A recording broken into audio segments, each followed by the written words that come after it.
ಅತಿಥಿಗಳಿದ್ದಾರೆ, ಬನ್ನಿ ಅವರನ್ನ ವೆಲ್ಕಮ್ ಮಾಡೋಣ. ನಮ್ಮೊಂದಿಗೆ ವ್ಯಾಪಾರಿಗಳಾದಂಥ ರತ್ನಾಕರ್ ಅವರಿದ್ದಾರೆ. ಸರ್, ತಮಗೆ ವಿಶೇಷ ಕಾರ್ಯಕ್ರಮಕ್ಕೆ ಸ್ವಾಗತ. ಇನ್ನು ಬೇಕರಿ ಇಟ್ಕೊಂಡಿರುವಂಥ ಪುಷ್ಪಾ ನಾಗರಾಜ್ ಅವರು ಜಾಯ್ನ್ ಆಗಿದ್ದಾರೆ. ಪುಷ್ಪಾ ಮೇಡಮ್, ತಮಗೂ ಸ್ವಾಗತ.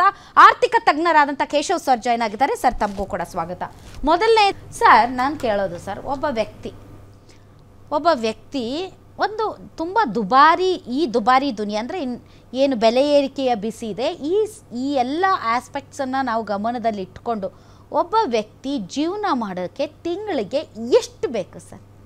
30,000 ಜನರಲಿ ಇಟ್ಕೊಳ್ತೀವಿ. 40 ಲಕ್ಷ ಗೂಡ್ಸ್ಗೆ, 40 ಲಕ್ಷ ಸರ್ವಿಸಸ್ಗೆ, 20 ಲಕ್ಷ, ಹೌದಲ್ಲ ಸರ್? ಇದು ವೈಜ್ಞಾನಿಕವಾಗಿದೆ ಅಂತ ತಮ್ಗನ್ಸುತ್ತೆ? ವೈಜ್ಞಾನಿಕವಾಗಿದೆ. ಇದು ಸಮಸ್ಯೆ ಅದರದ್ದಲ್ಲ. ಸಮಸ್ಯೆ ನೀವು ಆರಂಭದಲ್ಲಿ ಹೇಳುವಾಗ ಒಳ್ಳೆ ಮಾತು ಹೇಳಿದ್ರಿ. ಇವ್ರಿಗೆ ತಿಳುವಳಿಕೆ ಕೊಟ್ಟಿಲ್ಲ, ಅದು ಮೇಜರ್ ಪ್ರಾಬ್ಲಮ್ ಇರೋದು. ನಾವು ಬಹುಶಃ ಎಲ್ಲ ನಮ್ಮ ಇವ್ರಿಗೆ ಸಣ್ಣ ವ್ಯಾಪಾರಿಗಳಿಗೆ ಒಂದು ವರ್ಕ್ಶಾಪ್ ಮಾಡಿ ಒಂದೊಂದು ಏರಿಯಾಗೂ ಮಾಡಿ ಅವ್ರಿಗೆ ತಿಳಿಸಿದ್ರೆ ಈ ಸಮಸ್ಯೆ ಬರ್ತಾ ಇರಲಿಲ್ಲ.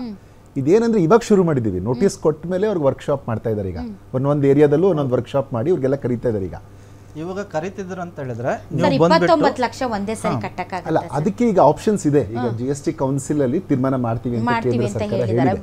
ಇಲ್ಲಿ ಮುಖ್ಯವಾಗಿ ಅಲ್ಲಿವರೆಗೆ ವೇಟ್ ಮಾಡಬಹುದಾಗಿತ್ತಲ್ಲ ಸರ್ ಈ ಅಧಿಕಾರಿಗಳು, ಯಾಕೆ ಇಷ್ಟು ಅರ್ಜೆಂಟ್ ಮಾಡಿದ್ರು? ತಪ್ಪಾಗಿದೆ. ಯಾಕಂದ್ರೆ ತಪ್ಪಾಗಿದೆ ಅಂತ ಮೇಡಮ್ ಅವರು ಒಪ್ಕೊಂಡಿದ್ದಾರೆ. ಅಲ್ಲ, ಇಲ್ಲಿ ಎರಡು ವಿಚಾರ ಇದೆ. ಒಂದೇನ್ ಗೊತ್ತಾ, ನಿಮ್ಗೆ ಎಲ್ಲರೂ ಈ ತರನೇ ಅಮಾಯಕತ್ವದಿಂದ ಮಾಡಿರೋದೇನಲ್ಲ. ನೀವು ಮೇಲ್ನೋಟಕ್ಕೆ ನೋಡುವಾಗ್ಲೂ ಸಹ ಕಾಣುತ್ತೆ ಇದು. ಇದೇನಾಗುತ್ತೆ ಅಂದರೆ, ಒಂದು nothing is certain in this world except death and tax ಅಂತ ನಾವು ಹೇಳ್ತೀವಿ. ಏನು ಶಾಶ್ವತ ಅಲ್ಲ, ಪರ್ಮನೆಂಟ್ ಅಲ್ಲ. ಆದರೆ ಸಾವು ಅನ್ನೋಂಥದ್ದು ಗ್ಯಾರಂಟಿ ಬರುತ್ತೆ, ತೆರಿಗೆ ಅನ್ನೋಂಥದ್ದು ಗ್ಯಾರಂಟಿ ಬರುತ್ತೆ. ಇವೆರಡೂ ಸತ್ಯ. ಆದರೆ ತೆರಿಗೆ ತಗೊಳ್ಳುವಾಗ ತೆರಿಗೆಯ ಅಧಿಕಾರಿಗಳು ಯಾವ ರೀತಿ ನಮ್ಮ ಹತ್ರ ತೆರಿಗೆ ತಗೋಬೇಕು ಅಂತ ಕಾಳಿದಾಸ ಒಂದು ಮಾತು ಹೇಳ್ತಾರೆ.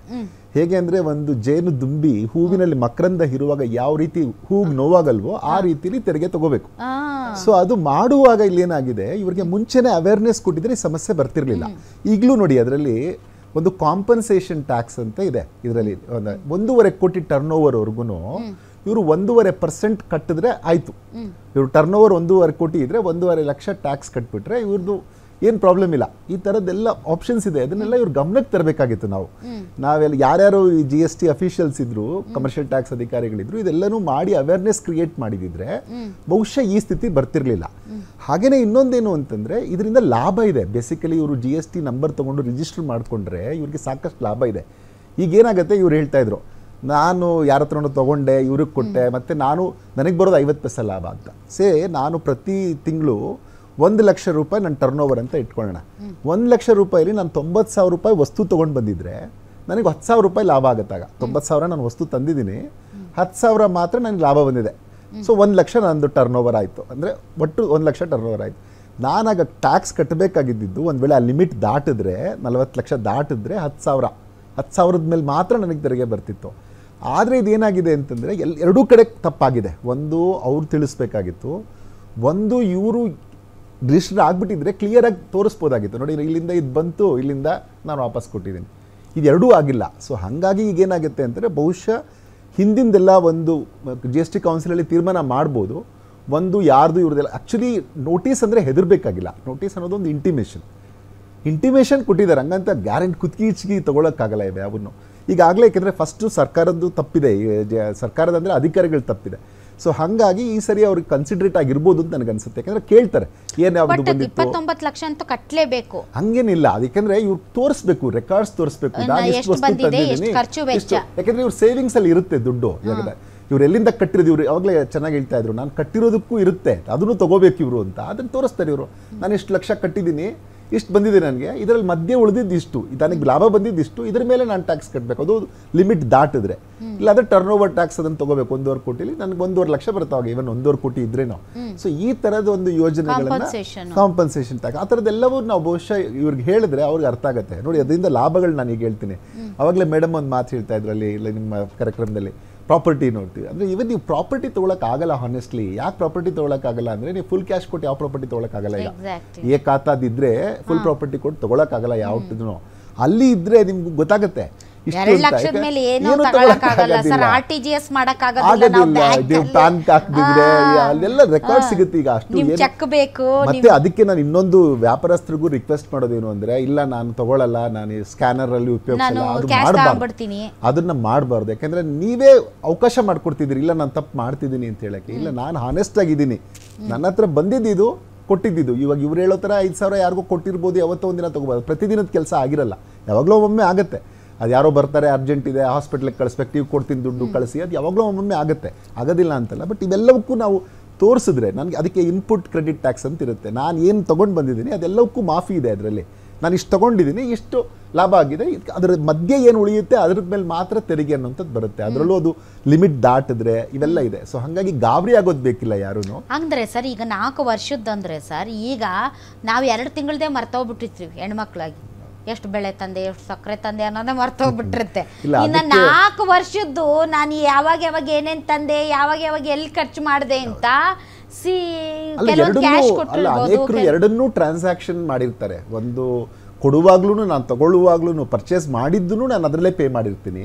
ಜಿಪೇನೋ, ನೀವು ಯಾವ ಫೋನ್ ಪೇ ಯಾವ್ದು ಯೂಸ್ ಮಾಡಿದ್ರು ಅದರಲ್ಲೇ ಮಾಡಿರ್ತೀನಿ. ಆ ರೆಕಾರ್ಡ್ಸ್ ತಗೋಬಹುದು ಬ್ಯಾಂಕ್. ಕೆಲವೊಂದ್ಸರಿ ATM ಅಲ್ಲಿ ಕ್ಯಾಶ್ ವಿಡ್ರಾವಲ್ ಮಾಡ್ಕೊಂಡು ಕ್ಯಾಶ್ ಕೊಟ್ಟಿರ್ಬೋದು, ನಾಮಿನಲ್ ಇರುತ್ತೆ. ಮತ್ತು ಬಹುಶಃ ನನ್ನ ಪ್ರಕಾರ ಏನು ಅಂದ್ರೆ, ಈಗ ಅಧಿಕಾರಿಗಳು ಇವ್ರದ್ದು ವರ್ತಕ ಸಂಘದ ಎಲ್ಲ ಕುತ್ಕೊಂಡು ನನ್ನ GST ಕೌನ್ಸಿಲ್ ಏನು ತೀರ್ಮಾನ ಮಾಡ್ಬೋದು ಅಂದ್ರೆ, ಹಿಂದಿಂದಕ್ಕೆ ನಾವು ಬಹುಶಃ ಏನೋ ಅವ್ರದ್ದು ಟ್ಯಾಕ್ಸ್ ಇದೆ ಅದಕ್ಕೆ ಇದನ್ನೆಲ್ಲ ಹಾಕೋದು ಬೇಡ ಅಂತ ತೀರ್ಮಾನ ಮಾಡ್ಬೋದು ಅಂತ ನನಗನ್ಸುತ್ತೆ. ಮಾನವೀಯತೆ ದೃಷ್ಟಿಯಿಂದ ಯೋಚನೆ ಮಾಡಬೇಕಾಗತ್ತೆ. ಒಂದು ಅವ್ರಿಗೆ ಪೆನಾಲ್ಟಿ ಹಾಕಿದಂಗೆ ಒಂದು ಲಂಸಮ್ ಅಲ್ಲಿ ಏನಾದರೂ ಒಂದು ಮಾಡ್ಕೋಬಹುದು ಅನ್ನೋ ಥರ ನನಗನ್ಸುತ್ತೆ. ಯಾಕಂದ್ರೆ ಇದಕ್ಕಿದಂಗೆ ಏಕಾಕಿ ನೀವು ಹೇಳ್ದಂಗೆ 4 ವರ್ಷದಿಂದ ಅವನಿಗೆ ಎಲ್ಲ ನೆನ್ಪಿಟ್ಕೊಂಡು ರೆಕಾರ್ಡ್ಸ್ ಸಲ್ಲಿಸು ಅಂದ್ರೆ ಕಷ್ಟ ಆಗುತ್ತೆ. It is really tough. ಯಾಕೆಂದ್ರೆ ಬಟ್ ಏನಂದ್ರೆ ಯಾವ್ಯಾವ್ದು ಡಿಜಿಟಲ್ ಪೇಮೆಂಟ್ಸ್ ಮೂಲಕ ಮಾಡಿದರೆ ಅದು ಸುಲಭವಾಗಿ ಸಿಗುತ್ತೆ. ಒಂದು ವೇಳೆ ಯಾವುದೋ ಒಂದು ಸೇವಿಂಗ್ಸ್ ಇಂದ ಮಾಡಿದ್ರು, ಇಲ್ಲ ಯಾವುದೋ ಒಂದು ಸಣ್ಣದೇನೋ ಒಂದು ಮಾಡಿದ್ದು ಹಣ ಮನೇಲಿ ಇತ್ತು ಅದನ್ನ ಉಪಯೋಗಿಸಿದ್ರು, ಅವಾಗ ಕಷ್ಟ ಆಗುತ್ತೆ. ಸೊ ಇವೆಲ್ಲವನ್ನು ಪರಿಗಣನೆಗೆ ತಗೊಂಡು ಬಹುಶಃ ಮಾಡ್ತಾರೆ. ಯಾಕೆಂದ್ರೆ ಇದು ರಿಪ್ರಿಕಷನ್ಸ್ ಬರೀ 14,000 ಫ್ಯಾಮಿಲಿ ಅಲ್ಲ, 14,000 ಜನ ಅಲ್ಲ, 14,000 ಫ್ಯಾಮಿಲಿ. ಸೊ ಮತ್ತೆ ಅದು ಇನ್ನೂ ಆ ಥರದ್ದು 1 ಲಕ್ಷ ಇದೆ ಅಂತ ನಾನು ಎಲ್ಲೋ ಒಂದು ಕಡೆ ಓದಿದೆ. ಈ ಥರದ್ದು ಇದು ಮಾಡಿರೋದು ಯಾರು ಇವರು ಸ್ಕ್ಯಾನರಲ್ಲಿ ಇದ್ದಾರೆ, ಈ ಥರದವ್ರು 1 ಲಕ್ಷ ಜನ ಇದ್ದಾರೆ ವ್ಯಾಪಾರಸ್ಥರು ಅಂತ. ಸೊ ಇವಾಗ ಅದೆಲ್ಲವೂ ತೀರ್ಮಾನ ಆಗುತ್ತೆ. ಈಗೆಲ್ಲ ಇದ್ದಕ್ಕಿದ್ದಂಗೆ ಇವ್ರಿಗೆ ಏನಾಯ್ತು ಸರ್ ಅಧಿಕಾರಿಗಳಿಗೆ? 4 ಅಂದ್ರೆ ಒಂದು ಅಬ್ಸರ್ವೇಷನ್ ಮಾಡ್ತಿರ್ಬೋದು ಅಧಿಕಾರಿಗಳು. ತಪ್ಪಿದೆ, ನಾನು ತಪ್ಪಂತ ಒಪ್ಕೋತೀನಿ. 1 ವರ್ಷ ಅಬ್ಸರ್ವ್ ಮಾಡಿರ್ಬೋದಿತ್ತು, 2ನೇ ವರ್ಷ ಕೊಟ್ಟಿರ್ಬೇಕಾಗಿತ್ತು ಟ್ಯಾಕ್ಸ್. ಬಹುಶಃ ಆ ತರ ಆಗಿರ್ಬೇಕು. 2017ರಲ್ಲಿ GST ಬಿಲ್ಲು ಇದಾಗಿದ್ದು ಸರ್. ಅಲ್ಲ ಕರೆಕ್ಟ್, ಅಲ್ಲ ಅದು ತಪ್ಪು. ಈವನ್ ಸ್ಟೂಡೆಂಟ್ ಆಫ್ ಎಕನಾಮಿಕ್ಸ್ ತ್ರೈಮಾಸಿಕ ಮಾಡ್ಬೇಕಲ್ಲ ಸರ್ ಇವರು. ಅಟ್ಲೀಸ್ಟ್ 1 ಇಯರ್ ಆದ್ಮೇಲೆ 2 ಇಯರ್ಸ್ ಆದ್ರೂ ಹೇಳ್ಬೇಕಿತ್ತು. ನೋಡಿ 2 ವರ್ಷನೂ ನಿಮ್ದು ಅದು ಹೌದೌದು, ದಟ್ ಐ ಆಲ್ಸೋ ಅಗ್ರಿ. ಯಾಕೆಂದ್ರೆ ಎನಿ ಕಾಮನ್ ಮ್ಯಾನ್ಗೆ ಅದು ಕಷ್ಟ ಆಗೇ ಆಗುತ್ತೆ. ಸೊ ಅದ್ರ ಬಗ್ಗೆ ಬಹುಶಃ ಈಗೆಲ್ಲ ಚರ್ಚೆ ಆಗ್ಬೋದು, GST ಕೌನ್ಸಿಲ್ ಅಲ್ಲಿ ಚರ್ಚೆ ಆಗ್ಬೋದು. ಸೆಂಟರ್ ಇಮಿಡಿಯೇಟ್ ಆಗಿ ಕೇಂದ್ರ ಸರ್ಕಾರ ಹೇಳಿ ಮಾನವೀಯತೆ ಆಧಾರದ ಮೇಲೆ ನೀವು ಅಂದ್ರಲ್ಲ ಸರ್, ಸಾವು ಎಷ್ಟು ನಿಶ್ಚಿತನೋ ಟ್ಯಾಕ್ಸ್ ಅಷ್ಟೇ ನಿಶ್ಚಿತ ಅಂತ. ಸೊ ಟ್ಯಾಕ್ಸ್ ನಿಶ್ಚಿತ ಆದಾಗ ಅವರು ಈಗ ಸಾವು ಅನ್ನೋದಕ್ಕೆ ನಾವು ಅದಕ್ಕೆ ನಿನ್ ಮಾನವೀಯತೆ ಇದೆಯಾ ಅಂತ ಕೇಳಕ್ಕಾಗಲ್ಲ, ತೆರಿಗೆಗೂ ಕೇಳಕ್ಕಾಗಲ್ಲ. ಹಂಗಾಗಿ ಈಗ ಸಾವಿಗೆ ಹೆಂಗೆ ಮಾನವೀಯತೆ ಇದೆಯಾ ಅಂತ ಕೇಳಕ್ಕಾಗಲ್ಲ, ಹಂಗೆ ಟ್ಯಾಕ್ಸ್ ಮಾನವೀಯತೆ ಇದೆಯಾ ಅಂತ ಕೇಳಕ್ಕಾಗಲ್ಲ. ಹಂಗಾಗಿ ಮಾನವೀಯತೆಯ ಮೇಲೆ ಇವರು ಯೋಚನೆ ಮಾಡ್ತಾರಾ? ಒಂದು ಕನ್ನಡದ ಹಳೆಯ ಗಾದೆ ಕೂಡ ಇದೆ, ಸುಂಕದವ್ರ ಮುಂದೆ ಸುಖ ದುಃಖ ಹೇಳ್ಕೊಳಕ್ಕಾಗಲ್ಲ ಅಂತ. ನಾವು ಕೇಳಕ್ಕಾಗಲ್ಲ. ಯಾಕೆಂದ್ರೆ ಒಂದು ರೆಕಾರ್ಡ್ಸ್ ಇರಬೇಕು. ಯಾಕಂದ್ರೆ ಈಗಾಗಲೇ 4 ವರ್ಷದ ಹಿಂದಿಂದ ಅವ್ರದ್ದು ಒಂದು ತಪ್ಪಾಗಿರೋದು. 29 ಲಕ್ಷದಲ್ಲಿ ಅಧಿಕಾರಿಗಳಿಗೆ ಒಂದಿಷ್ಟು ಪೆನಾಲ್ಟಿ ಹಾಕ್ಬೋದಾ ಸರ್? ಹಂಗ ಹಾಕಕ್ಕಾಗಲ್ಲ. ಬಟ್ ಏನಂದ್ರೆ 4 ವರ್ಷದವರೆಗೂ ನೋಟಿಸ್ ಕೊಡ್ಲಿಕ್ಕೆ ಅವಕಾಶ ಇದೆ ತೆರಿಗೆಯ ನೀತಿಯಲ್ಲಿ. ಹಂಗಾಗಿ ಅವರು 4 ವರ್ಷದಿಂದ ಕೊಟ್ಟಿದ್ದಾರೆ. ಬಟ್ ಇವ್ರು ಅಬ್ಸರ್ವ್ ಮಾಡ್ತಾ ಇದ್ರಲ್ವಾ ಇಷ್ಟು ದಿನ, ಯಾಕೆ ಸುಮ್ಮನಿದ್ರು ಅನ್ನೋಂಥ ಪ್ರಶ್ನೆ ಸಹಜವಾಗಿ ಎದ್ದೇಳುತ್ತೆ. ಅದಕ್ಕೆ ಬಹುಶಃ ಅಧಿಕಾರಿಗಳು ಉತ್ತರ ಕೊಡಬೇಕು. ಇಷ್ಟು ದಿನ ಏನು ಗಬ್ಬರ್ ಸಿಂಗ್ ಟ್ಯಾಕ್ಸ್ ಅಂತ ಇದ್ರು, ಇವತ್ತು ನಿಜವಾಗ್ಲೂ ಅದು ಹೌದು ಅಂತ ಅನ್ಸಕ್ಕೆ ಶುರುವಾಗಿದೆ ಸರ್. ಇದ್ದಕ್ಕಿದ್ದಂಗೆ ಇವರು 29 ಲಕ್ಷ ಕೊಟ್ರೆ ಅದರಲ್ಲಿ ಒಂದು ಅರ್ಧ ಅವ್ರಿಗಾದ್ರೂ ಕೊಟ್ರೆ ಅವರೇ ಕಟ್ಟಬೇಕು. ಯಾಕಂದ್ರೆ ನೋಡುವಾಗ ನೋಡಿ, ಈಗ ಸುಮಾರು ಜನದ ನೀವು ನೋಡುವಾಗ ಕೆಲವ್ರಿಗೆ ಮಾತ್ರ ಈ ತರ ಆಗಿದೆ, ಕೆಲವ್ರದ್ದು ಟರ್ನ್ ಓವರ್ ನಿಜವಾಗ್ಲೂ 40 ಲಕ್ಷಕ್ಕಿಂತ ಜಾಸ್ತಿ ಸರ್. ಈಗ ಉದಾಹರಣೆಗೆ ಸರ್ 40 ಲಕ್ಷಕ್ಕಿಂತ ಜಾಸ್ತಿ ಅದೇನು ಅಪರಾಧ ಅಲ್ಲ ಸರ್, ಕಷ್ಟಪಟ್ಟು ದುಡಿಯೋದು ಸರ್. ಈಗ 40 ಲಕ್ಷದ ಮೇಲೆ ಇದೆ ಟ್ರಾನ್ಸಾಕ್ಷನ್, ಹಂಗಂತ ಅದಕ್ಕೆ ತಪ್ಪಿಸ್ಕೊಳ್ಳಕ್ಕೆ ನಾನು ಕ್ಯಾಶ್ ಪೇಮೆಂಟ್ ತಗೊಳ್ತೀನಿ ಅಂದ್ರೆ ಅದು ಮಾಡಬಾರ್ದು. ಯಾಕಂದ್ರೆ ನೀವೇ ಅಪರಾಧ ಮಾಡ್ದಂಗೆ ಆಗುತ್ತೆ. ಈ ಅಂಥ ಕೇಸ್ಗಳಲ್ಲಿ 40 ಲಕ್ಷಕ್ಕಿಂತ ಹೆಚ್ಚು ಟ್ರಾನ್ಸಾಕ್ಷನ್ ಟರ್ನ್ ಓವರ್ ಇದೆ ಅಂತ ಅನ್ನೋದಾದ್ರೆ ಅವ್ರಿಗೆ ಇರುವಂತಹ ಅನುಕೂಲತೆಗಳು ಅಥವಾ ಈ ಒಂದು ತೆರಿಗೆ ನೀತಿಗಳಲ್ಲಿ ಅವರಿಗಿರುವಂತಹ ಕೆಲವೊಂದು GST ನಂಬರ್ ತಗೊಂಡ್ರೆ ರಿಜಿಸ್ಟರ್ ಮಾಡ್ಕೋಬೇಕು. ಇವರು ರಿಜಿಸ್ಟರ್ ಮಾಡ್ಕೊಂಡ್ರೆ ಇವೆಲ್ಲವೂ ಬೆನಿಫಿಟ್ ಸಿಗುತ್ತೆ. ಅವಾಗ ನಾನು ಹೇಳ್ದಲ್ಲ, ನಮಗೆ ಕ್ರೆಡಿಟ್ ಇನ್ಪುಟ್ ಅಂತ ಒಂದಿದೆ. ಸರ್ ಎಷ್ಟು ತಿಂಗಳು ಇವಾಗ ಸರ್ ಸರಾಸರಿ ಎಷ್ಟು ತಿಂಗಳು ಒಂದೊಂದು ತಿಂಗಳು ಆಗ್ಬೋದು ಒಂದೊಂದು ತಿಂಗಳು ಆಗದೆ ಇರ್ಬೋದು ಸರ್? ಇಲ್ಲ ಇಮಿಡಿಯೇಟ್ ಅದು ಕಟ್ಕೊಂಡು ಹೋಗ್ತಾರೆ, ಅದೇನು ಸಮಸ್ಯೆ ಇಲ್ಲ. ಅಲ್ಲ ಉದಾಹರಣೆಗೆ ಸರ್ ಈಗ ಕೊರೋನಾ ಅಂತದ್ದು ಏನಾದ್ರೂ ಬಂತು ಅಂತ ಬಂದ್ರೆ ಅವರು ಗೊತ್ತಾಗತ್ತಲ್ಲ ಸರ್. ಈಗ ಒಂದ್ ತಿಂಗಳು 40 ಲಕ್ಷ ಆಗ್ಬೋದು, ಇನ್ನೊಂದು ತಿಂಗಳು 20 ಲಕ್ಷ ಆಗ್ಬೋದು, ಇನ್ನೊಂದು ತಿಂಗಳು 30 ಲಕ್ಷ ಆಗ್ಬೋದು. 40 ಲಕ್ಷನೇ ಪ್ರತಿ ತಿಂಗಳು ಆಗದೆ ಇರ್ಬೋದು. ಅಲ್ಲ ಆತರ ಅವರು ಇನ್ಸಿಸ್ಟ್ ಮಾಡ್ತಾ ಇಲ್ಲ, ಅವರು ನಿಮ್ಗೆ ಇನ್ಸಿಸ್ಟ್ ಮಾಡಲ್ಲ ಇಷ್ಟೇ ಕಟ್ಟಿದೀರಾ ಇಷ್ಟೇ ತಗೊಂಡಿದ್ದೀರಾ ಅಂತ. ಇಟ್ಸ್ ಆಕ್ಚುಲಿ ನಿಮ್ಗೆ ನೋಡಿ ವಾರ್ಷಿಕವಾಗಿ ನಿರ್ಧಾರ ಆಗುತ್ತೆ. ಒಂದು ವರ್ಷಕ್ಕೆ 40 ಲಕ್ಷಕ್ಕಿಂತ ಮೀರಿದ್ಯಾ? ನಮ್ಮ 40 ಲಕ್ಷ ಟ್ರಾನ್ಸಾಕ್ಷನ್ ಆಗಿತ್ತು ಸರ್, ಅದು ನಮಗೆ ಪ್ರಾಫಿಟ್ ಆಗಿರಲ್ಲ ಸರ್. ಅದು ಗೊತ್ತು, ಅದಕ್ಕೆ ನಿಮ್ಗೆ ನಾನು ಅವ್ರು ಹೇಳ್ತಿರೋದು ಏನ್ ಗೊತ್ತಾ, ನಿಮ್ ಟರ್ನ್ ಓವರ್ 40 ಸಾರಿ ಒಂದ್ ತಿಂಗಳಿಗಲ್ಲ ಸರ್, ಒಂದ್ ವರ್ಷಕ್ಕೆ ಟರ್ನ್ ಓವರ್ ಅವ್ರು ಹೇಳ್ತಿರೋದು. ಟರ್ನ್ ಓವರ್ ಇದ್ರೆ ನೀವು ರಿಜಿಸ್ಟರ್ ಮಾಡಿ ಅಂತಿದಾರಾಗ್ಲಿ, ಅದಕ್ಕೆ ಅದನ್ನ ಮಾಡ್ಬೇಕಾಗಿತ್ತು. ಫಸ್ಟ್ ನನ್ನ ಪ್ರಕಾರ ಏನ್ ಮಾಡ್ಬೇಕಾಗಿತ್ತು ಅಧಿಕಾರಿಗಳು ಅಂದ್ರೆ, ಇವ್ರನ್ನೆಲ್ಲ ಫಸ್ಟ್ ರಿಜಿಸ್ಟರ್ ಮಾಡಿ ನೀವು ಫಸ್ಟ್ ರಿಜಿಸ್ಟರ್ ಮಾಡಿಸ್ಬೇಕಾಗಿತ್ತು. ರಿಜಿಸ್ಟರ್ ಮಾಡಿಸಿ ಅನಂತರ ನೋಡಪ್ಪ ನಿಮ್ಗೆ ಇದು ಬೆನಿಫಿಟ್ ಇದೆ ಇದು ಮಾಡ್ಕೊಂಡ್ರೆ ಅಂತ ಅವ್ರಿಗೆ ತಿಳುವಳಿಕೆ ಹೇಳಿದ್ರೆ ಈ ಸಮಸ್ಯೆನೇ ಬರ್ತಾರೆ.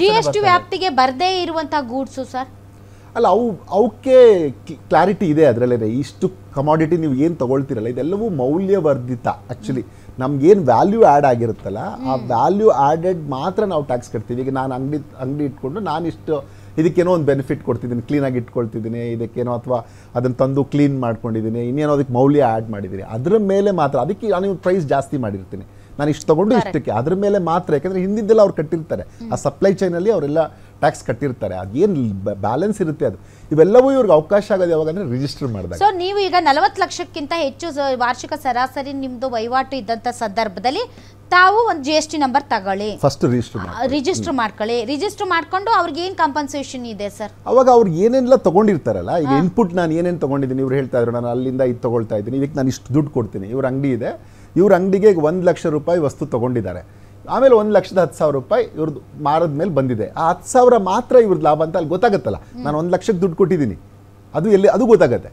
ಇನ್ನು ನನಗೆ ಬಂದಿರೋದು 10,000ನೂ ಅಲ್ಲೂ ಗೊತ್ತಾಗುತ್ತೆ. ಸೊ ಹಾಗಾಗಿ ಆ 10,000 ಮಾತ್ರ ಅಂದರೆ ಅದು ಲಿಮಿಟ್ ದಾಟ್ತಾ ಇದ್ರೆ ಇವ್ರು ತೆರಿಗೆನೇ ಕಟ್ಟಬೇಕು. ಹೇಳೋದಷ್ಟೇ, ಇದನ್ನ ಸರ್ಕಾರದವರು ವಾಪಸ್ ತಗೊಳ್ಬೇಕು. ಇದ್ರ ನಂತರ ಏನು ಟ್ರಾನ್ಸಾಕ್ಷನ್ ಇದೆಯೋ ಅದಕ್ಕೆ ಏನು ಸರ್ಕಾರ ಏನು ಕೇಳ್ತದೋ ಅದು ನಾವು ಕೊಡೋಕೆ ರೆಡಿ. ಹಂಗೆ ಸಾಧ್ಯ ಇದೆಯಾ ಸರ್? ಕಷ್ಟ, ಬಟ್ ಅದೇ GST ಕೌನ್ಸಿಲ್ ಏನು ತೀರ್ಮಾನ ಮಾಡುತ್ತೆ ನೋಡ್ಬೇಕು. ಅಟ್ಲೀಸ್ಟ್ ಇವ್ರದ್ದು ಪೆನಾಲ್ಟಿ ಕಡಿಮೆ ಮಾಡಿ ಇವ್ರ ದಾಖಲೆಗಳು ಸಲ್ಲಿಸಿದ್ರೆ ಖಂಡಿತ ಕಡಿಮೆ ಆಗುತ್ತೆ. ನನ್ನ ಪ್ರಕಾರ ದಾಖಲೆಗಳಿದೆಯಾ ಸರ್? ದಾಖಲೆಗಳು 4 ವರ್ಷದ 5 ವರ್ಷದ ದಾಖಲೆಗಳು ಎಲ್ಲಿ ಇಟ್ಕೊಳಕ್ಕಾಗುತ್ತೆ ಮೇಡಮ್? ಇವತ್ತು 1 ತಿಂಗಳಿಂದ ದಾಖಲೆಗಳು ಇಟ್ಕೊಳ್ಳೋದು ಕಷ್ಟ. ಇವರು ಫಸ್ಟೇನೆ ನಮ್ಗೆ ಅರಿವು ಮೂಡಿಸಿದ್ರೆ ನಾವು ಏನಿದೆ ಡಾಕ್ಯುಮೆಂಟ್ಸ್ ಅವ್ರದ್ದಿದೆ. ಬಟ್ ಇನ್ನೊಂದು ಇವಾಗ ಕೊಡ್ತಿರೋ ನೋಟಿಸಸ್ ಎಲ್ಲಾನು ಬರೀ ರಿಜಿಸ್ಟರ್ ಮಾಡ್ಕೊಳ್ಳಿ ಅಂತ ಕೊಡ್ತಾ ಇಲ್ಲ. ಈಗ ಇಂಟಿಮೇಷನ್ ಆ ಥರ ಕೊಡ್ತಾ ಇದ್ದಾರೆ ಅಂತ. ಅದು ಏನು ಮಾಡ್ತಿದ್ದಾರೆ ಅಂತ ಹೇಳಿದ್ರೆ, ಇವಾಗ ಕಾಲ್ ಮಾಡಿಬಿಟ್ಟು ನೀವು ಬಂದು ವಿಸಿಟ್ ಆಗಿ ಕೊಟ್ಬಿಟ್ಟು ಅವ್ರಿಗೆ ಈಗ ಹೊಸದಾಗಿ ಯಾರಿಗೆ ಅವ್ರು ರೇಡಾರ್ ಅಲ್ಲಿ ಇದ್ದಾರೆ ಅವ್ರಿಗೆಲ್ಲರಿಗೂ ಇಂಟಿಮೇಟ್ ವಿಸಿಟ್ ಆಗಿ ಅಂತ ಹೇಳಿದ್ರೆ ನಂಗೆ ಕೇಳಪಟ್ಟೆ ನಾನು ವಿಸಿಟ್ ಆಗಿ ಅಂತ ಹೇಳ್ಬಿಟ್ಟು. ಸರ್ ಈಗ ಕರೆಂಟ್ ಅಕೌಂಟ್, ಸೇವಿಂಗ್ಸ್ ಅಕೌಂಟ್ ಅಂತ ಎಲ್ಲ ಮಾತಾಡ್ತಿದಾರಲ್ಲ ಸರ್, ಅದ್ರ ಬಗ್ಗೆ ನಮ್ಮ ವೀಕ್ಷಕರಿಗೆ ನಾನು ಹೇಳೋದೇನೆಂದ್ರೆ, ನಿಮ್ದು ಪರ್ಸನಲ್ ಟ್ರಾನ್ಸಾಕ್ಷನ್ಸ್ ಎಲ್ಲಾನು ಒಂದು ಅಕೌಂಟನ್ನು ಯಾವಾಗ ಇಟ್ಕೊಳ್ಳಿ, ಒಂದು ಸೇವಿಂಗ್ಸ್ ಅಕೌಂಟ್ ಇಟ್ಕೊಂಡು ಅದಕ್ಕೆ ನೀವು ಡಿಜಿಟಲ್ ಪೇಮೆಂಟ್ ಮಾಡಿ. ಯಾವಾಗಲೂ ವ್ಯವಹಾರ ಮಾಡೋದು ಮನೆಯ ಖರ್ಚನ್ನು ಲಿಂಕ್ ಮಾಡಬಾರ್ದು. ಕರೆಕ್ಟ್. ಯಾವಾಗಲೂ ಅದನ್ನು ನಾವು ಮಾಡಬೇಕು. ನಾವು ಈವನ್ ನಾನು ಹೇಳೋದು ಡಿಜಿಟಲ್ ಫ್ರಾಡ್ ತಡೆಯೋಕ್ಕೂ ಇದು ಅನುಕೂಲ ಮಾಡುತ್ತೆ ನಿಮಗೆ. ಯಾವಾಗಲೂ ಯಾಕೆ ವ್ಯವಹಾರದನ್ನು ಮನೆದನ್ನು ಒಂದು ಮಾಡ್ತಾ ಇದ್ದೀರಿ, ಸಪ್ರೇಟ್ ಮಾಡ್ಕೊಳ್ಳಿ. 2 ಅಕೌಂಟ್ ಇರಲಿ. ಮನೆ ಅಲ್ಲಿಂದನೇ ಬರೋದು ಲಾಭ ನನಗೆ, ನಾನು ಅದರಿಂದನೇ ಇದಕ್ಕೆ ಹಾಕ್ತೀನಿ. ಒಟ್ಟಿಗೆ ಒಂದ್ಸರಿ ಇಲ್ಲಿ ಹಾಕ್ಕೊಳ್ತೀನಿ. ನಾನು ಪ್ರತಿ ತಿಂಗಳು ನನಗೆ ಬಂದದ್ದ ಲಾಭದಲ್ಲಿ ಎಷ್ಟು ಪೋರ್ಷನ್ ಇಲ್ಲಿ ಹಾಕ್ತೀನಿ ಅದನ್ನು ಹಾಕ್ತೀನಿ. ಅವಾಗ ಕ್ಲಿಯರಾಗಿ ನನಗೆ ಗೊತ್ತಾಗತ್ತೆ ಇದು ನಾನು ಮನೆಗೆ ಖರ್ಚು ಮಾಡ್ತಿದ್ದೀನಿ, ನೀವು ಸರ್ಕಾರಿ ತರ್ತಿದ್ದೀನಿ, ಸೋಪ್ ತರ್ತಿದ್ದೀನಿ, ಹಾಲು ತರ್ತಿದ್ದೀನಿ, ಅಕ್ಕಿ ತರ್ತೀನಿ, ಗೊತ್ತಾಗುತ್ತೆ. ಇದನ್ನು ಅಂಗಡಿಗೆ ತರ್ತಿದ್ದೀನಿ, ಅದೊಂದು ಟ್ರಾನ್ಸಾಕ್ಷನ್ ಮಾಡ್ಕೊಳ್ಳಿ. ಸೊ ಹಂಗೆ ಮಾಡಿದಾಗ ಇದು ಅನೇಕ ಕನ್ಫ್ಯೂಷನ್ ಕಡಿಮೆ ಆಗುತ್ತೆ. ಯಾಕಂದರೆ ಅನೇಕರು ನಾನು ನಿಮ್ಮಲ್ಲೂ ಮಾತಾಡುವಾಗ ನೋಡ್ತಿದ್ದೆ, ನಮ್ಮ ಪರ್ಸ್ನಲ್ ಇದಕ್ಕೆ ಖರ್ಚು ಮಾಡಿದ್ದು, ಮತ್ತು ನಾನು ಯಾವುದೋ ಯಾರ ಹತ್ರನೋ ಸಾಲ ಇಸ್ಕೊಂಡಿದ್ದೆ, ಅವ್ರಿಗೆ ವಾಪಸ್ ಕೊಟ್ಟಿದ್ದೆ, ಈ ಥರದ್ದೆಲ್ಲವೂ ಹೇಳ್ತಾರೆ. ಈಗ ಸ್ನೇಹಿತರು ಹೇಳ್ತಾ ಇದ್ರು. ಸೊ ಇದಕ್ಕೆಲ್ಲವೂ ತರ ಬೀಳುತ್ತೆ. ಮಾಡ್ಬೇಕಂದ್ರೆ ಈ ತರ ಸಾಲ ಸರ್, ವಾರದ ಬಡ್ಡಿ ಸಾಲ, ತಿಂಗಳದ ಬಡ್ಡಿ ಸಾಲ, ಈ ತರದ್ ಬಹಳ ಮಾಡ್ತಾರೆ. ಅವೆಲ್ಲವೂ ನಾವು ಸಪ್ರೇಟ್ ಮಾಡ್ಕೊಳ್ಬೇಕು. ಅದು ಸಪ್ರೇಟ್ ಮಾಡಿದಾಗ ನೋಡಿ ನಿಮ್ಗೆ ಕರೆಕ್ಟ್, ನಾನು ಇಷ್ಟು ಇನ್ವೆಸ್ಟ್ ಮಾಡ್ತಾ ಇದ್ದೀನಿ, ಇಷ್ಟು ಲಾಭ ಬರ್ತದೆ, ಎಲ್ಲವೂ ಪರ್ಫೆಕ್ಟ್ ಆಗಿ ಆಗುತ್ತೆ. 10,000 ಇಸ್ಕೊತಾರೆ ಸರ್ ವಾರಕ್ಕೆ. ಅಲ್ಲ 8,000 ಇಸ್ಕೊತಾರೆ, ವಾಪಸ್ 10,000 ಕೊಡ್ತಾರೆ ವಾರಕ್ಕೆ. ಸರ್ ತರಕಾರಿ ಮರವರು, ಸೊಪ್ಪು ಮರವರು ಅವರೆಲ್ಲ ಹಂಗೆ ಸರ್ ಮಾಡೋದು. ಅಲ್ಲ ಈಗ ಅದಕ್ಕೂ ಬಡ್ಡಿ ಕೊಟ್ಟಂಗ. ನಾನು ಹೇಳೋದೇನು ಗೊತ್ತಾ, ಸೆಂಟ್ರಲ್ ಗವರ್ಮೆಂಟ್ ಸ್ಕೀಮ್ ಇದೆ ಈ ತರ ರಿಟೈಲರ್ಸ್ಗೆ, ಸ್ಟೇಟ್ ಗವರ್ಮೆಂಟು ಒಂದು ಸರಿ ಮಾಡಿತ್ತು. ಸೊ ಅವ್ರಿಗೆಲ್ಲವೂ ಅದರಲ್ಲಿ ಸ್ಕೀಮ್ ಇದೆ, ಅವ್ರ ಹತ್ರ ತಗೋಬೇಕಾಗಿಲ್ಲ, ಗವರ್ಮೆಂಟ್ ಹತ್ರನೇ ನಾವು ಬ್ಯಾಂಕ್ಸ್ ಅಲ್ಲಿ ತಗೋಬಹುದು, ರಿಟೈಲರ್ಸ್ ಎಲ್ಲ ಅಲ್ಲಿ ಹೋಗಿ ತಗೋಬಹುದು, ಆ ಥರದ್ದು ಸ್ಕೀಮ್ ಇದೆ. ಮೊನ್ನೆ 3 years ಬ್ಯಾಕ್ ಬಜೆಟಲ್ಲಿ ಕೂಡ ಸೆಂಟ್ರಲ್ ಗೌರ್ಮೆಂಟ್ ಬಜೆಟಲ್ಲಿ ಕೂಡ ಮಾಡಿದೆ. ಅದನ್ನ ನಾವು ಅವೇರ್ನೆಸ್ ಕ್ರಿಯೇಟ್ ಮಾಡ್ಕೋಬೇಕು. ಅವೇರ್ನೆಸ್ ಇಲ್ಲ ಸರ್ ಯೂಶುವಲಿ. ಆಲ್ ರೈಟ್, ಈಗ ಸರ್ ಬಾಗೇಪಲ್ಲಿಯಿಂದ ಮಹೇಶ್ ಅನ್ನೋರು ಕರೆ ಮಾಡಿದ್ದಾರೆ. ನಮಸ್ಕಾರ ಮಹೇಶ್ ಅವರೇ. ನಮಸ್ಕಾರ ಮೇಡಮ್. ಹೇಗಿದ್ದೀರಿ? ಚೆನ್ನಾಗಿದ್ದೀವಿ ಮೇಡಮ್. ಏನ್ ಮಾಡ್ಕೊಂಡಿದ್ದೀರಿ? ನಾವು ಚಿಕ್ಕದಾಗ ಒಂದು ಅಂಗಡಿ ಮಾಡಿದ್ವಿ ಮೇಡಮ್. ಏನು ಕಾಂಡಿಮೆಂಟ್ಸಾ? ಅಲ್ಲ ಮೇಡಮ್, ಚಿಲ್ಲರೆ ಅಂಗಡಿ. ಏನ್ ಅಂಗಡಿ? ಚಿಲ್ಲರೆ ಅಂಗಡಿ. ಚಿಲ್ಲರೆ ಅಂಗಡಿ. ಹೇಳಿ ಸರ್, ಹೇಳಿ ಸರ್. ಏನಿಲ್ಲ ಮೇಡಮ್, ಒಂದು ಸಿಗರೇಟ್ ಪ್ಯಾಕ್ ಮಾಡಿದ್ರೆ ₹1 ₹2 ಲಾಭ ಸಿಗ್ಬೋದು.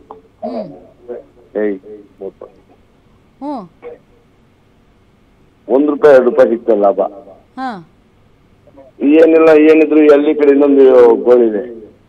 ಯಾರು ಹಾಸ್ಪಿಟಲ್ ಇದ್ರು ಅಲ್ಲಿ ಪೇಮೆಂಟ್ ಮಾಡಿ ಅಂತಾರೆ, ಅವ್ರು ಪೇಮೆಂಟ್ ಮಾಡಿರ್ತೀವಿ.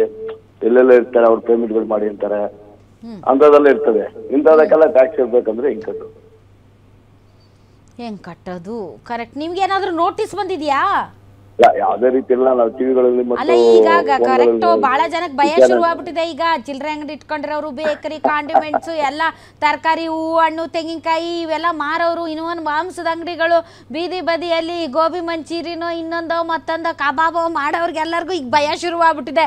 ನಮ್ಗೆ ಯಾವಾಗ ಬತ್ತಿ ಇಡ್ತಾರಪ್ಪ ಇವರು ಅಂತ. So genuine. ಯಾಕೆ ಅಂದ್ರೆ ಸರ್, ಏನೋ ಒಂದು ಬೆಂಗಳೂರಂತಹ ಒಂದು ಸಿಟಿಯಲ್ಲಿ ಸರ್ ಯಾರೇ ಬಂದರೂ ಬದುಕ್ಬಿಡ್ತಾರೆ ಸರ್. ಏನೋ ಒಂದು ಮಾಡ್ಕೊಂಡು ಬದುಕ್ಬಿಡ್ತಾರೆ.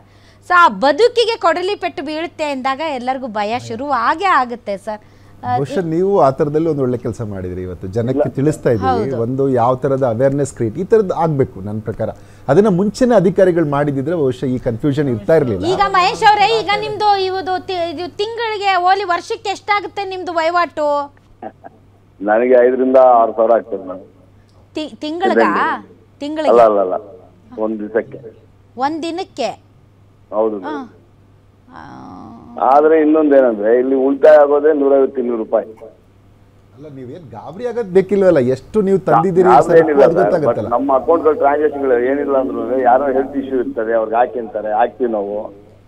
ಇಲ್ಲ, ನೀವು ಒಂದು ಇನ್ಮೇಲಿಂದ ಈ ವಿಚಾರದಲ್ಲಿ ಅವೇರ್ನೆಸ್ ಬರಬೇಕು. ಯಾಕೆಂತಂದ್ರೆ ಏನೋ 1-2 ಹಾಕಿದ್ರೆ ನೀವು 10,000 5,000 ಹಾಕಿದ್ರೆ ಒಂದ್ ತಿಂಗಳಲ್ಲಿ ಅದು ದೊಡ್ಡ ಇಶ್ಯೂ ಆಗಲ್ಲ. ಆದ್ರೆ ನೀವು ಪ್ರತಿದಿನ ನಾನು ₹1,00,000 ಹಾಕ್ತೀನಿ ಅಂತಂದ್ರೆ ನ್ಯಾಚುರಲಿ ತೊಂದರೆ ಆಗೇ ಆಗುತ್ತೆ. ಅಲ್ಲ ಸರ್, ನಾವು ಡೈಲಿ ಒಂದು 10,000 5,000 ಹಾಕಿದೀವಿ ಅಂತ ತಿಂಗಳು ಯಾಕೆ ಎಲ್ಲರೂ ನಿಮ್ಮ ಹತ್ರನೇ ₹10,000 ಬರ್ತಾರೆ ಅಂತ ಯಾರು ಕೇಳ್ತಾರೆ? ಅಲ್ಲ, ಕರೆಕ್ಟ್ ಇದೆ, ನಿಮ್ಗೆ ಅದು ಗೊತ್ತಿದೆ ನೋಡಿ. ಈಗ ಯಾಕೆ ಯಾರಾದ್ರೂ ನಿಮ್ಮ ಅಂಗಡಿಗೆ ಬಂದು ಪ್ರತಿ ಸರಿ ಹೆಲ್ತ್ಗೆ ಹಾಕು ಅದಕ್ಕೆ ಹಾಕು ಅಂತ 5,000 10,000 ಕೊಡ್ತಾರೆ? ನೀವು ಅದನ್ನು ಯೋಚನೆ ಮಾಡಿ. ಅದೇ ಅಂಗಡಿಗೆ ಹೋಗಿ ಪ್ರತಿದಿನ ₹10,000 ಅವ್ರು ಹೇಳ್ತಿರೋದು ಮೆಡಿಕಲ್ಗೆ, ಅದೇ ಹಾಸ್ಪಿಟ್ಲ್ಗೆ ಹಾಕಿ ಅಥವಾ ಸ್ನೇಹಿತರಿಗೆ ಕೊಡಿ ಅಂತ ಇವ್ರು ಕೊಟ್ಟು ಹಾಕ್ಸ್ತಾ ಇದ್ದಾರೆ ಅಂತ. ಅದನ್ನ ನೀವು ಇನ್ನು ಅವಾಯ್ಡ್ ಮಾಡ್ಲೇಬೇಕಾಗತ್ತೆ. ಯಾಕಂದ್ರೆ ಏನೋ ಸಣ್ಣ ಅಮೌಂಟ್ ಆದ್ರೆ ಮಾಡ್ಬೋದು. ಬ್ಯಾಂಕಲ್ಲಿ ವಿಚಾರಣೆ ಮಾಡಿದ್ದೀನಿ. ಹಾ, ಬ್ಯಾಂಕಲ್ಲಿ ವಿಚಾರಣೆ ಮಾಡಿದ್ರೆ ದಿನಕ್ಕೆ ₹1,00,000 ಟ್ರಾನ್ಸಾಕ್ಟ್ ಮಾಡ್ಬೋದು. ಅದ್ರಲ್ಲಿ ತೊಂದರೆ ಇಲ್ಲ ನಿಮ್ಗೆ. ಅಲ್ಲ, ಟ್ರಾನ್ಸಾಕ್ಟ್ ಮಾಡಕ್ಕೆ ತೊಂದರೆ ಇಲ್ಲ. ಬಟ್ ನೀವು ವ್ಯವಹಾರದ ಇದನ್ನೇ ಅದಕ್ಕೂ ಅಕೌಂಟ್ನೇ ಅದಕ್ಕೂ ಲಿಂಕ್ ಮಾಡಿದ್ರೆ ನ್ಯಾಚುರಲಿ ಅದು ನಿಮ್ಗೆ ಕೇಳ್ತಾರೆ. ನಾವು 4 ಟ್ರಾನ್ಸಾಕ್ಷನ್ ಮಾಡಿದ್ರೆ ಒಂದು 4 ಟ್ರಾನ್ಸಾಕ್ಷನ್ ತಗೊಂಡು ಮಾರೋದ್ರಿಂದ ಈ 4 ಕಾರ್ಗೆ ಆ ಟ್ರಾನ್ಸಾಕ್ಷನ್ 40 ಲಕ್ಷ ರೀಚ್ ಆಗಿ ಹೋಗ್ಬಿಡ್ತದೆ. ಇಲ್ಲಿ ನಾವು ಕಳೆದ ಬಾರಿ ಹೋಗಿ ಅವ್ರನ್ನ ಭೇಟಿ ಮಾಡಿದಾಗ ಏನ್ ಹೇಳ್ತಾರೆ ಅಂತ ಅಂದ್ರೆ, ಈಗ ನಾವು ಕಾರ್ ತಂದು ಇಮಿಡಿಯೇಟ್ ಹಾಗೆ ಮಾಡ್ಲಿಕ್ಕಾಗಲ್ಲ. ಅದನ್ನ ನಾವು ರಿಫರ್ಬೇಷನ್ ಮಾಡ್ಬೇಕು.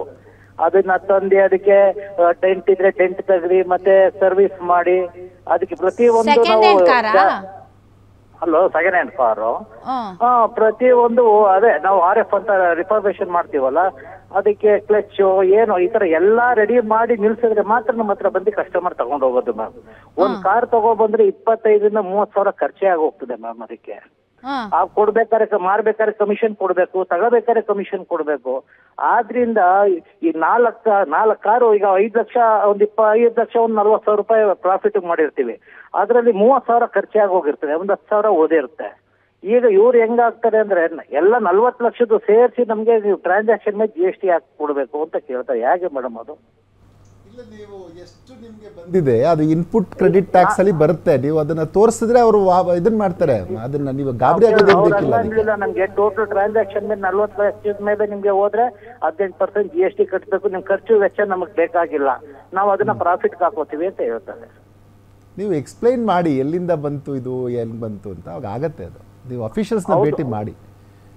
ಮಾಡಿದ್ರನ್ನ ಮೀಟ್ ಮಾಡಿ ಎಲ್ಲಾ ಮಾತಾಡಿದ್ರೆ ನಾವ್ ಈ ವ್ಯಾಪಾರನೇ ಬಿಟ್ಬಿಡ್ಬೇಕು ಅನ್ಸ್ತಾ ಇದೆ. ನಮ್ಗೆ ಗೊತ್ತಿರೋದು ಕಾರ್ ವ್ಯಾಪಾರ ಒಂದೇ, ಇನ್ನೇನೋ ಗೊತ್ತಿಲ್ಲ ನನ್ಗೆ. ಏನ್ ಮಾಡೋದು ಸರ್ ನಾವು? ರಂಗಸ್ವಾಮಿ ಅವರೇ, ಈಗ ನೀವು ಸಂಬಂಧಪಟ್ಟಂತ ಅಧಿಕಾರಿಗಳ ಜೊತೆ ಮಾತಾಡಿದ್ದೀರಾ? ಮಾತಾಡಿ ಅವ್ರನ್ನ ಕರ್ಸಿ ಮಾತಾಡಿದಾಗ ಅವ್ರು ಏನ್ ಕೇಳ್ತಾ ಇದಾರೆ ಸರ್, ನಾವು ಈಗ ನಮಗೆ ಪೇಂಟ್ರ್ ಇರ್ತಾನ, ಪೇಂಟ್ರ್ ಬಿಲ್ ಇರೋದಿಲ್ಲ ಮ್ಯಾಮ್, ಅವ್ರದ್ದು ಈ ಪಂಚರ್ ಹಾಕೊಡ್ತಾ ಬಿಲ್ ಬೀಳೋದಿಲ್ಲ. ಇಂಥವ್ರದ್ದು ನಾವು ರೆಡಿ ಮಾಡ್ತೀವಿ ಮಾಡ್ಬೇಕಾದ್ರೆ ಈಗ ಯಾರು ನಾವು ಗಾಡಿ ಕಸ್ಟಮರ್ ತಗೊಂಡಾಗ ಆದಂಗ್ ಕಂಡೀಷನ್ ಮಾಡ್ಲಿಕ್ಕಂತೂ ಆಗೋದಿಲ್ಲ ಮೇಡಮ್. ಅದನ್ನ ಈಗ ನೀವು ಇದು ಒಂದು ಸಪ್ಲೈ ಚೈನ್ ಇದ್ದಂಗೆ ಸರ್, ಇದು ಒಂದಕ್ಕೊಂದು ಇಂಟರ್ಲಿಂಕ್ ಇರ್ತದೆ. ನೀವು ಈಗ ಇದ್ರ ವ್ಯಾಪ್ತಿ ಒಳಪಡ್ತೀರಿ ಅಂದಾಗ ನೀವು ಪ್ರತಿಯೊಂದ್ರದ್ದು ಲೆಕ್ಕ ಇಟ್ಕೊಳ್ಳೇಬೇಕು ಸರ್.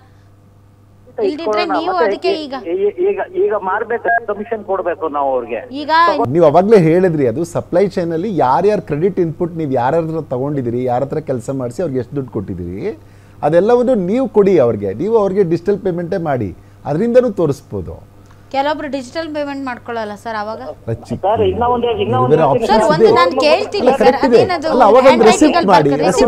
ರೆಸಿಪ್ಟ್ ಮಾಡಿ ಕೊಡಿ. ಮಾಡಬೇಕು. ಈಗ ಎಲ್ಲವೂ ಡಾಕ್ಯುಮೆಂಟೇಶನ್ ಆಗುವಾಗ ಅದನ್ನು ಮಾಡಬೇಕು. ಈಗ ನಾವು ಅವಾಗಲೇ ಮಾತಾಡ್ತಿದ್ವಿ, ಬೇರೆ ಚಾಯ್ಸ್ ಇಲ್ಲ. ಯಾರು ರಂಗಸ್ವಾಮಿ ಅವರೇ, ಎಲ್ಲ ನೀವು ರಿಸಿಪ್ಟ್ ಯಾರಾದ್ರೂ ಕ್ಯಾಶ್ ಕೊಡೋದಿದ್ರೆ ಅವ್ರಿಗೆ ರಿಸಿಪ್ಟ್ ತಗೊಂಡು ಇಟ್ಕೊಳ್ಳಿ, ಎಲ್ಲ ಮೇಂಟೈನ್ ಮಾಡಿ, ಇನ್ನೇನು ಮಾಡಕ್ ಆಗೋದಿಲ್ಲ. ಇದೇ ಚಾಯ್ಸ್. ಅಲ್ಲ ನಾ ಹೇಳೋದು, ಮಾಮೂಲಿ ಮೆಕ್ಯಾನಿಕ್ ತಗೊಂಡ್ರೆ 2000 ಕೊಡ್ಬೇಕು. ಅದೇ ಶೋರೂಮ್ ತಗೊಂಡವ್ರು 10,000 ಬಿಲ್ ಮಾಡ್ತಾರೆ ಮೇಡಮ್. ಈ ಮಾಮೂಲಿ ಮೆಕ್ಯಾನಿಕ್ ಬಿಲ್ ಇರೋದಿಲ್ಲ ಮೇಡಮ್ ಅವನ ಹತ್ರ. ಬಿಲ್ ಕೊಡಿ ಅಂತ ಕೇಳ್ಬೇಕು, ಇನ್ನೇನು ಮಾಡಕ್ ಆಗಲ್ಲ ಸರ್. ಈಗ ಅವ್ರಿಗೂ ಈಗ ನೀವ್ ಹೆಂಗ್ ಹೇಳ್ತಿದ್ರ, ನಾಳೆ ಅವ್ರ ಬುಡಕ್ಕೂ ಬರ್ತದೆ. ನೀನ್ ಮೆಕ್ಯಾನಿಕ್ ಯಾವ್ದೇ ದುಡ್ಡು ರಿಸಿಪ್ಟ್ ಇಲ್ದಂತೆ ಹೆಂಗಪ್ಪ 2,000 ರೂಪಾಯಿ ಇಸ್ಕೊಂಡೆ ಅಂತ ನಾಳೆ ಅವ್ರ ಮನೆಗೂ ಹೋಗ್ತಾರೆ. ಹಿಂಗಾಗಿ ಇದು ಒಂಥರ ಇದು ಲಿಂಕ್ ಇದ್ದಂಗೆ, ಒಂದಕ್ಕೊಂದು ಕನೆಕ್ಷನ್ ಇದ್ದಂಗೆ. ಹಂಗಾಗಿ ಅಂತ ಆಮೇಲೆ ಹೇಳೋದಲ್ಲ, ಮೊದಲಿಗೆ ಸರಳೀಕರಣಗೊಳಿಸಿ ತದನಂತರ ನೀವು ಈ ತರ ಇರುತ್ತೆ ಅಂತ ಹೇಳಿದಾಗ ಆತ ತನಗೆ ವ್ಯಾಪಾರಸ್ಥರು ತನಗೆ ಅನುಕೂಲವಾದಂತಹ ಒಂದು ವಿಧಾನದ ಅಡಿಯಲ್ಲಿ ಆತ ತೆರಿಗೆಯನ್ನು ಕಟ್ಟುವಂತಹ ಧೈರ್ಯ ಮಾಡ್ತಾರೆ. ಅದು ಬಿಟ್ಟು ಇದ್ದಕ್ಕಿದ್ದಂಗೆ 30 ಲಕ್ಷ 40 ಲಕ್ಷ ಅಂತಂದರೆ ಡೆಫಿನೆಟ್ಲಿ ಅದು ಅವನಿಗೆ ಭೂತಾನೆ. All right, thank you very much. ತಾವೆಲ್ಲರೂ ಇಷ್ಟೊತ್ತು ಕಾರ್ಯಕ್ರಮದಲ್ಲಿ ಭಾಗವಹಿಸಿದ್ರೆ. ಒಂದು ಕ್ವಶನ್ ಪ್ಲೀಸ್ ಹೇಳಿ. ಮ್ಯಾಮ್, ಸರ್ ಇವಾಗ ಹೇಳಿದ್ರೆ ಎಲ್ಲದಕ್ಕೂ ದಾಖಲೆ ಇಡಬೇಕು ಅಂತ, ಆದರೆ ಅನ್ಎಜುಕೇಟೆಡ್ ಇರೋರಿಗೆ ಏನು ಮಾಡಬೇಕು, ಅವ್ರಿಗೆ ಹೆಂಗ್ ಮಾಡಬೇಕು, ಹೇಗೆ ಅಂತ ನೀವು ಅನ್ಎಜುಕೇಟೆಡ್ ಅಂತ ಇವಾಗ ಅದು ಆ ಥರ ಅಲ್ಲ. ಇದರಲ್ಲಿ ಇವಾಗ ನೋಡಿ, ಎಜುಕೇಟೆಡ್ ಇದ್ರಿ ನೀವೆಲ್ಲ, ಬಟ್ GST ಬಗ್ಗೆ ಗೊತ್ತಿರಲಿಲ್ಲ. ಇಲ್ಲೇನು ಅಂದ್ರೆ ಇದ್ರ ಅವೇರ್ನೆಸ್ ಬೇಕಷ್ಟೇ, ಅವನಿಗೂ ಗೊತ್ತಾಗತ್ತೆ. ಈಗ ಓದಿದೆ ಇರ್ಬೋದು, ಎಲ್ಲರಿಗೂ ಗೊತ್ತಿರುತ್ತೆ ವ್ಯಾಪಾರ ಮಾಡ್ಬೇಕು ಅಂತ ದಾಖಲಾತಿಗಳನ್ನ ಇಟ್ಕೋಬೇಕು ಅಂದಾಗ ಅವ್ರಿಗೂ ಕಷ್ಟ ಆಗತ್ತಲ್ವಾ? ಕಷ್ಟ ಅಲ್ಲ, ಇನ್ಮೇಲೆ ಅದು ಇಷ್ಟಪಟ್ಟು ಕಷ್ಟ ಆಗಿರೋ ಕೆಲಸನ ಮಾಡ್ಬೇಕು. ಇಲ್ಲದೆ ಇದ್ರೆ ದೊಡ್ಡ ಕಷ್ಟ ಆಗೋಗುತ್ತೆ. ಈ ತರ ಎಲ್ಲವೂ ಡಿಜಿಟಲ್ ಪೇ ಮಾಡಿ ಅಲ್ಲೇ ದಾಖಲೆ ಸಿಕ್ಕುತ್ತೆ. All right, thank you very much. ತಾವೆಲ್ಲರೂ ಇಷ್ಟೊತ್ತು ಕಾರ್ಯಕ್ರಮದಲ್ಲಿ ಭಾಗವಹಿಸಿದ್ರಿ. ಸರ್ ನಾಳೆ ಇದು ಸಿಗುತ್ತಾ ಸರ್, ಏನು ಟೀ ಕಾಫಿ ಸಿಗುತ್ತಾ? Black tea, black coffee, lemon tea ಈ ತರ ಸಿಗುತ್ತೆ. ಟೀ ಕಾಫಿ ಸಿಗುತ್ತಾ? ಇಲ್ಲ, ಹಾಲಿನ ಉತ್ಪನ್ನ ಯಾವುದು ಸಿಗೋದಿಲ್ಲ. ಸಿಗರೇಟ್ ಸಿಗುತ್ತೆ. ಆಮೇಲೆ ಇದು ಪಾನಿಪುರಿ ಅದು ಇದು ಬೀದಿ ಬದಿ 25ನೇ ತಾರೀಕಿಗೆ ಯಾವುದು ಸಿಗೋದಿಲ್ಲ. 25ನೇ ತಾರೀಕು ಯಾವುದು ಸಿಗಲ್ಲ, ಪೂರ್ತಿ ಮುಸ್ಕರ ಇರುತ್ತೆ. ಅಂದ್ರೆ ಕಾಂಡಿಮೆಂಟ್ಸ್, ಬೇಕರಿ ಏನಿರಲ್ಲ, ಕುರುಕುಲ್ ತಿಂಡಿ ಅದು ಇದು ಏನಿರಲ್ಲ. 25ನೇ ತಾರೀಕಿಗೆ ನಾವು ಪ್ರತಿಭಟನೆ ಕೂತ್ಕೊಂತೀವಿ. ಇವತ್ತು ಸಂಜೆ ಸಿಕ್ಕಾಪಟ್ಟೆ ವ್ಯಾಪಾರ ಇರುತ್ತೆ ಜನರಿಗೆ. ಇವತ್ತು ಸಂಜೆ ಅವ್ರಿಗೆ ಗೊತ್ತಾಗ್ಬಿಡ್ತಲ್ಲ, ಇವತ್ತು ರಾತ್ರಿನೇ ಫುಲ್ ಎಲ್ಲ ತಂದಿಟ್ಕೊಂಡ್ಬಿಡ್ತಾರೆ. 2 ದಿನ ಇರಲ್ವಂತೆ ಅಂತ.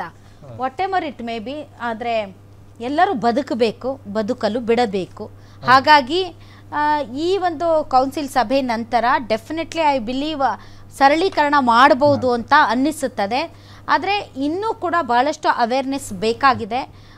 ಈಗ ಅವೇರ್ನೆಸ್ ಕ್ರಿಯೇಟ್ ಮಾಡೋದಕ್ಕೆ ನೀವು ವಾಟ್ಸಪ್ ಯೂನಿವರ್ಸಿಟಿ ಅಂತೀರೋ, ಸೋಷಿಯಲ್ ಮೀಡಿಯಾ ಅಂತೀರೋ, ಅಥವಾ TV ಚಾನಲ್ಗಳಂತೀರೋ, ಭಾಳಷ್ಟು ಈ ಥರ ಸಂಪರ್ಕ ಮಾಧ್ಯಮಗಳು ಇವೆ ಜನರಿಂದ ಜನರಿಗೆ. ಅಂಥವುಗಳನ್ನು ಬಳಸಿ ಅವೇರ್ನೆಸ್ ಕೊಡಿ. ಪೇಪರ್ಗಳಲ್ಲಿ ಆ್ಯಡ್ ಕೊಡಿ, ಸಮಾವೇಶದ್ದು ಅದು ಇದು, ಸಾಧನೆಗಳದ್ದು, ಬರ್ತಡೇಗಳದ್ದು ಅದು ಇದು ಎಲ್ಲ ದೊಡ್ಡದಾಗಿ ಹಾಕತ್ತೀರಾ. ಜನರಿಗೆ ಅವೇರ್ನೆಸ್ ಕೊಡುವಂಥದ್ದು ಹಾಕಿ. ಇದರಿಂದ ಜನರಿಗೆ ಒಂದು ಸ್ಪಷ್ಟವಾದಂತಹ ಮಾಹಿತಿ ಸಿಗುತ್ತೆ. ಬಟ್ ಈಗ ಬಂದಿರುವಂಥ ನೋಟಿಸು, ಈಗ ಬಂದಿರುವಂಥ ದಂಡ, ಈಗ ಬಂದಿರುವಂಥ ಟ್ಯಾಕ್ಸ್ಗೆ